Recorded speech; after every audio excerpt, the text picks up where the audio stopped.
I have big news coming in. Is the Adani Group facing another challenge this time and charges coming in, which is similar to the Hindenburg 2.0 or Hindenburg rerun. We are being told that the graft watchdog has referred to allegedly dubious investment in the Adani stocks. There are charges of funding via Mauritius-based Opaque firm. The graft watchdog has, remember, just to give you a background on this, that even earlier when this whole Hindenburg issue had come forth, there were a lot of questions also on the charges that were put forth while there was a denial by the Adani Group. The graft watchdog, as according to our sources, is funded by George Soros, and two Vinod Adani aides have been accused of profiteering here.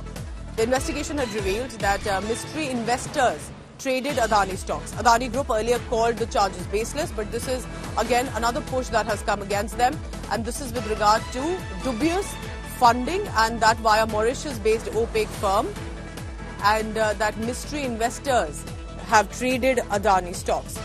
Ashish is now joining me on the phone line for the latest on that. Ashish, how should one see this development? Because it's not the first time that Adani Group is going to be facing these charges. It's different in a way, but it's also a rerun of the Hindenburg research earlier.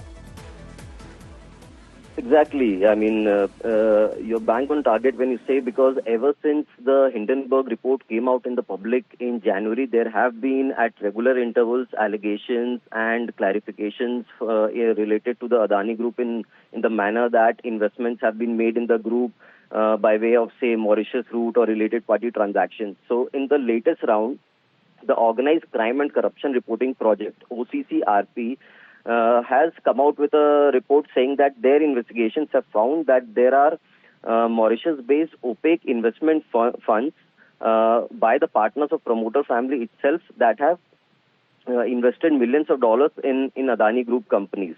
Now, they are saying that their investigations have found that there have been at least two cases where a mysterious set of investors have bought and sold Adani stock through such offshore structures. They have named 2 or 3 entities as well, and they have said that these entities have long-time business ties with the Adani family, and they have also in the past served as directors and shareholders in some of the group companies, and more specifically firms associated with Gautam Adani's elder brother Vinod Adani.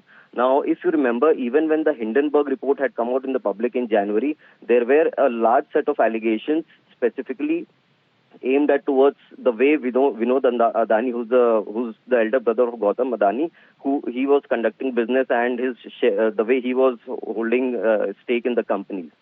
Now, they have said that the latest report by OCCRP has said that these entities again are acting on behalf of Adani promoters.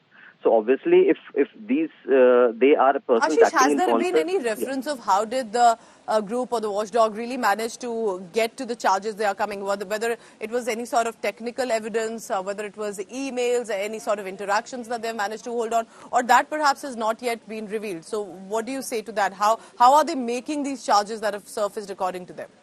So their allegations are they claim that they have reviewed a lot of files from multiple tax havens like Mauritius, Seychelles kind of places, and also they claim that they had access to some of internal Adani Group emails, and based on the findings from Adani Group internal emails and these filings from in tax havens, their investigations have led them to believe that there are these 2 or 3 mysterious investors who have bought and sold Adani stock through such offshore entities.